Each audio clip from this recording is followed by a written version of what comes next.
بسم اللہ الرحمن الرحیم۔ اللہ کے نام سے جو نہایت رحم کرنے والا مہربان ہے۔ الف لام میم۔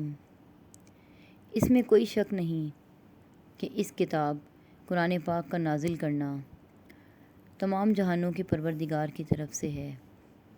کیا وہ کہتے ہیں کہ یہ اس نے گھڑ لیا ہے؟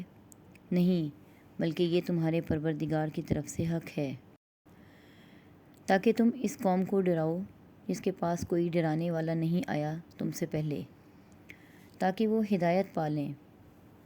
اللہ ہی ہے جس نے پیدا کیا آسمانوں کو اور زمین کو اور جو ان کے درمیان ہے 6 دن میں، پھر اس نے عرش پر قرار کیا۔ تمہارے لیے اس کے سوا نہیں کوئی مددگار اور نہ کوئی سفارش کرنے والا۔ سو کیا تم غور نہیں کرتے؟ وہ ہر کام کی تدبیر کرتا ہے آسمان سے زمین تک، پھر وہ کام اس کی طرف رجوع کرے گا ایک دن میں جس کی مقدار 1000 سال ہے، اس حساب سے جو تم شمار کرتے ہو۔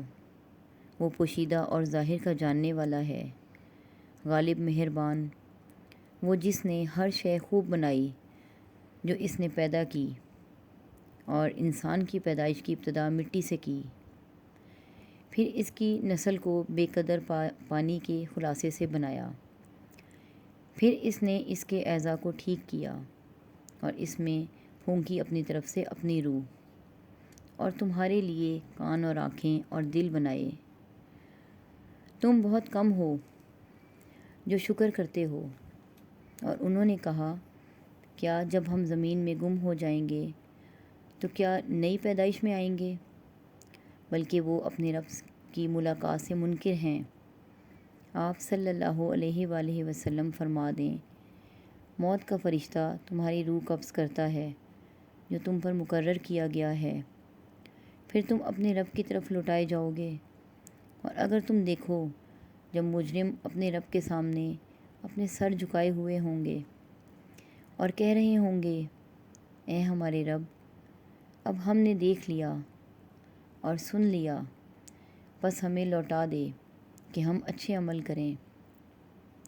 بے شک ہم یقین کرنے والے ہیں، اور اگر ہم چاہتے تو ضرور ہر شخص کو اس کی ہدایت دے دیتے، لیکن یہ بات ثابت ہو چکی ہے میری طرف سے کہ میں البتہ جہنم کو ضرور بھر دوں گا اکٹھے جنوں اور انسانوں سے، بس تم اس کا مزہ چکھو جو تم نے بھلا دیا تھا اپنے اس دن کے ملاقات حاضری کو۔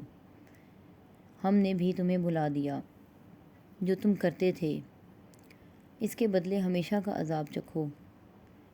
اس کے سوا نہیں کہ ہماری آیتوں پر وہ لوگ ایمان لاتے ہیں کہ جب وہ انہیں یاد دلائی جاتی ہیں تو سجدے میں گر پڑتے ہیں، اپنے رب کی تعریف کے ساتھ پاکیزگی بیان کرتے ہیں، اور وہ تکبر نہیں کرتے۔ ان کے پہلو بستروں سے الگ رہتے ہیں، وہ اپنے رب کو پکارتے ہیں ڈر اور امید سے، اور جو ہم نے انہیں دیا ہے اس میں سے وہ خرچ کرتے ہیں۔ سو کوئی شخص نہیں جانتا جو چھپا رکھا گیا ہے ان کے لیے آنکھوں کی ٹھنڈک سے، اس کی جزا جو وہ کرتے ہیں۔ تو کیا جو مومن ہو وہ اس کے برابر ہے جو نافرمان ہو؟ فرما دیں وہ برابر نہیں ہوتے۔ رہے وہ لوگ جو ایمان لائے اور انہوں نے اچھے عمل کیے تو ان کے لیے رہنے کے باغات ہیں اس کے صلے میں جو وہ کرتے تھے، اور رہے وہ جنہوں نے نافرمانی کی تو ان کا ٹھکانہ جہنم ہے، وہ جب بھی اس سے نکلنے کا ارادہ کریں گے اس میں لوٹا دیے جائیں گے، اور انہیں کہا جائے گا دوزخ کا عذاب چکھو، وہ جس کو تم جھٹلاتے تھے، اور البتہ ہم انہیں ضرور چکھائیں گے کچھ عذاب نزدیک سے، دنیا اور آخرت کے بڑے عذاب سے پہلے، شاید وہ لوٹ آئیں۔ اور اس سے بڑھ کر ظالم کون ہے جسے اس کے رب کی آیات سے نصیحت کی گئی پھر اس نے اس سے منہ پھیر لیا۔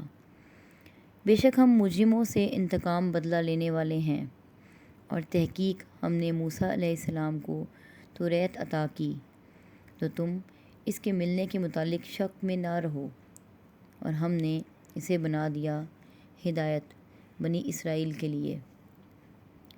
اور جب ہم نے ان میں سے پیشوا بنائے، وہ ہمارے حکم سے رہنمائی کرتے تھے جب انہوں نے صبر کیا، اور وہ ہماری آیتوں پر یقین کرتے تھے۔ بے شک تمہارا رب قیامت کے دن ان کے درمیان فیصلہ کرے گا جس بات میں وہ اختلاف کرتے تھے۔ کیا ان کے لیے یہ حقیقت موجب ہدایت نہ ہوئی کہ ہم نے ان سے قبل کتنی ہی امتیں ہلاک کیں، وہ ان کے گھروں میں چلتے پھرتے ہیں، بے شک اس میں نشانیاں ہیں، تو کیا وہ سنتے نہیں؟ کیا انہوں نے نہیں دیکھا کہ ہم خشک زمین کی طرف پانی چلاتے رواں کرتے ہیں، پھر اس سے ہم کھیتی نکالتے ہیں، اس سے ان کے لیے مویشی کھاتے ہیں، اور وہ خود بھی تو کیا وہ دیکھتے نہیں؟ اور وہ کہتے ہیں یہ فیصلہ کب ہوگا؟ اگر تم سچے ہو، آپ صلی اللہ علیہ وآلہ وسلم فرما دیں، فیصلے کے دن کافروں کو ان کا ایمان لانا نفع نہ دے گا، اور نہ وہ مہلت دیے جائیں گے، بس تم ان سے منہ پھیر لو اور تم انتظار کرو، بے شک وہ بھی منتظر ہیں۔ صدق اللہ العظیم۔